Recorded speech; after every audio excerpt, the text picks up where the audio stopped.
कल्पना कीजिए, उत्तराखंड की ऊंची पर्वत श्रृंखलाओं के बीच देवदार और भोजपत्र के पेड़ों से घिरा एक छोटा सा गांव धाराली, जहां सुबह की पहली किरण बर्फ से ढकी चोटियों पर पड़ती है और पंछियों की चहचहाहट के साथ जीवन मुस्कुराता है। यहाँ की हवा में बसती है देवभूमि की पवित्रता और बहती है खीर गंगा, एक नदी जो लोगों के लिए सिर्फ जल नहीं बल्कि आस्था का प्रतीक है। ये वो जगह है जहाँ वक्त भी धीरे चलता है, जहाँ लोग सूरज के साथ जागते हैं और तारों की चादर तले सो जाते हैं।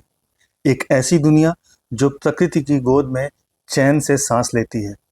लेकिन 5 अगस्त 2025 की दोपहर प्रकृति ने अचानक रौद्र रूप ले लिया। शांत बहती खीर गंगा अचानक दहाड़ उठी, एक ऐसा गर्जन जिसने कुछ ही मिनटों में पूरे गांव की तकदीर बदल दी। पानी का रेला आया, इतना तेज, इतना उग्र कि मकान, पुल, मंदिर और इंसान सब बह गए। धाराली अब सिर्फ एक नाम नहीं, एक त्रासदी बन गई। क्या ये एक प्राकृतिक चेतावनी थी या फिर इंसान की लापरवाही का नतीजा? क्या वाकई यह अचानक बादल फटने की घटना थी या फिर खीर गंगा के ऊपर बने बांध और निर्माणों ने इस तबाही को न्योता दिया? आइए जानते हैं इस विनाश की पूरी कहानी, कड़वी सच्चाई, गलतियां और वो सबक जो हमें अब सीखने ही होंगे, वरना अगला धाराली कौन होगा कोई नहीं जानता। तारीख थी 5 अगस्त 2025, जगह उत्तरकाशी जिले का एक छोटा लेकिन सुंदर गांव धाराली। दोपहर का वक्त था, लोग अपने रोजमर्रा के कामों में लगे थे। तभी खीर गंगा नदी में हलचल शुरू हुई। एक शांत साधारण सी नदी अचानक बेकाबू हो गई। तेज गर्जना के साथ नदी का पानी अपने किनारों को तोड़ते हुए गांव की ओर बढ़ा। लेकिन ये सिर्फ पानी नहीं था, इसमें था मलबा, पत्थर, पेड़ और न जाने कितने टन गाद और बर्फ का मिश्रण। जो गांव एक पल पहले तक जिंदा था, कुछ ही मिनटों में तबाही का मैदान बन गया। घर बह गए, दुकानें टूट गईं और सड़कें मलबे के नीचे गायब हो गईं। सरकारी आंकड़ों के अनुसार अब तक 5 लोगों की मौत की पुष्टि हो चुकी है और सैकड़ों लोग अब भी लापता हैं। जो वीडियो सोशल मीडिया पर सामने आई, उसमें लोगों की चीखें, बहते हुए मकान और तबाही का मंजर साफ दिखा, जिसने पूरे देश को झकझोर कर रख दिया। इस पूरी घटना ने एक बड़ा सवाल छोड़ दिया। क्या ये केवल एक प्राकृतिक आपदा थी या फिर ऐसी तबाही के बीज जिसे हमने खुद बोया था?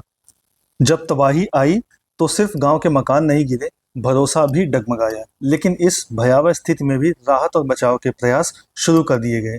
जैसे ही धाराली में बाढ़ और मलबे की खबर आई, राहत कार्य शुरू कर दिया गया। मौके पर नेशनल डिजास्टर रिस्पांस फोर्स यानी कि एनडीआरएफ और स्टेट डिजास्टर रिस्पांस फोर्स यानी कि एसडीआरएफ की टीमें तैनात कर दी गईं। उनके साथ सेना, स्थानीय पुलिस, राजस्व विभाग और ग्राम स्तर के कर्मचारी भी दिन रात बचाव कार्य में लगे हुए हैं। राहत का काम आसान नहीं है, क्योंकि सड़कें मलबे से भरी हुई हैं, रास्ते टूटे हुए हैं और हर कदम पर खतरा है।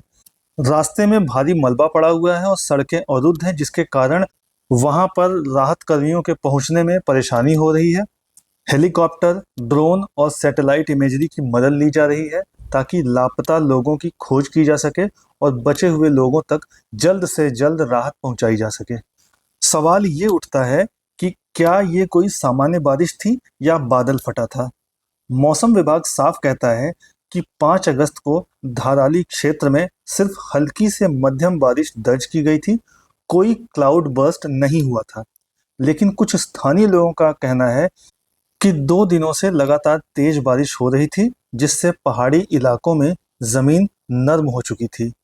तेलगंगा और आवना नदी, जो आमतौर पर शांत रहती हैं, वो भी उस दिन भयावह गर्जना कर रही थी। तो क्या ये सच में क्लाउड बर्स्ट नहीं था? इस सवाल का जवाब तो भविष्य की जांच ही देगी। लेकिन धरातल की तबाही देखकर हर कोई यही कह रहा है कि यह सिर्फ बारिश नहीं थी, ये उससे कहीं अधिक था।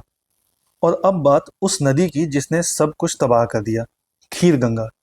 दरअसल जब भारी बारिश होती है तो ये नदी ऊपर से भारी मलबा, कीचड़, चट्टानें और पेड़ पौधे लेकर नीचे बहती है, जिससे इसकी धारा गाढ़े सफेद रंग की हो जाती है, ठीक दूध या खीर जैसी, और यही कारण है कि इसे खीर गंगा कहा जाता है। लेकिन ये पहली बार नहीं हुआ है। 2018 में भी खीर गंगा ने एक गांव को बहा दिया था। 2021 में भी इसने तबाही मचाई थी। और अगर हम इतिहास के पन्ने पलटें तो 1835 में आई सबसे भयानक बाढ़ ने इसी क्षेत्र को तहस नहस कर दिया था, और आज का धाराली गांव उसी मलबे पर बसा हुआ है। यानी कि हम एक बार फिर उसी तबाही को दोहरा रहे हैं। शायद सीखने की बजाय भूल जाने की हमारी आदत फिर से भारी पड़ी।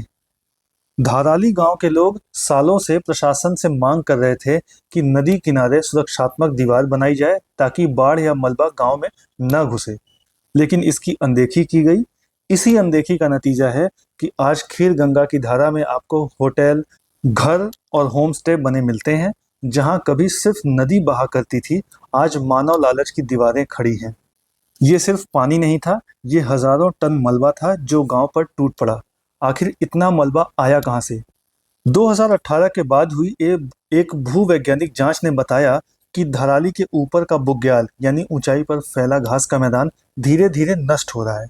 वहां की मिट्टी की पकड़ कमजोर हो चुकी है, पेड़ कट चुके हैं और जमीन अब फिसलन भरी हो गई है। नतीजा, जब भी ऊपर बारिश होती है वही मलबा नदी में गिरता है और फिर खीर गंगा उसे नीचे गांव तक घसीट लाती है। इस घटना के बाद से बादल फटने की परिभाषा पर भी बहस शुरू हो चुकी है।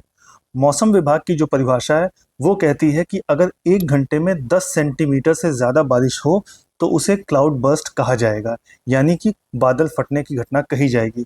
लेकिन सवाल ये है, क्या ये परिभाषा पहाड़ों पर भी लागू होती है? पहाड़ों में जहाँ ढलान तेज होती है वहाँ 5 सेंटीमीटर बारिश भी एक गांव को बहा सकती है। फिर सवाल उठता है, क्या हमें अपने मौसम विभाग के पैमानों को फिर से परिभाषित करने की ज़रूरत है? कम से कम इस पर विचार तो होना ही चाहिए। सवाल यही है कि क्या धराली की इस त्रासदी को रोका जा सकता था? स्थानीय लोगों का मानना है कि अगर समय रहते प्रशासन ने नदी के किनारे सुरक्षा दीवार बना दी होती तो शायद गांव इस तरह तबाह न होता।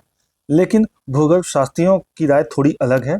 उनका मानना है कि जब खीर गंगा जैसे पहाड़ी नाले उफान पर आते हैं तो वे सब कुछ बहा ले जाते हैं, क्योंकि ये गांव उसी मलबे पर बसा है जो कभी इसी नदी ने लाकर यहाँ जमा किया था। यानी कि इस त्रासदी की जड़ें सिर्फ आज की लापरवाही में नहीं बल्कि अतीत की बुनियाद में भी छुपी हुई हैं। धाराली की ये त्रासदी सिर्फ एक प्राकृतिक आपदा नहीं है, ये एक संकट की घंटी है, एक आईना है जो हमें दिखाता है कि प्रकृति के साथ की गई अनदेखी, लालच और लापरवाही कब, कैसे और कितनी भयावह कीमत देकर लौट सकती है। जब हम नदी की राह में घर बनाते हैं, जब हम जंगलों को काटकर रिजॉर्ट खड़े करते हैं, जब हम जलवायु चेतावनियों को नज़रअंदाज करते हैं, तब प्रकृति चुप नहीं रहती, वह लौटती है। और जब लौटती है तो केवल पानी नहीं लाती, वह हिसाब लाती है। अगर आपको लगता है कि ये सिर्फ एक गांव की कहानी नहीं बल्कि हमारी भविष्य की चेतावनी है, तो इस वीडियो को ज़्यादा से ज़्यादा शेयर करें और ऐसी सच्ची, ज़रूरी और जनहित से जुड़ी कहानियों को आगे देखने के लिए चैनल को सब्सक्राइब करें, लाइक करें और अपनी राय कमेंट में ज़रूर लिखें।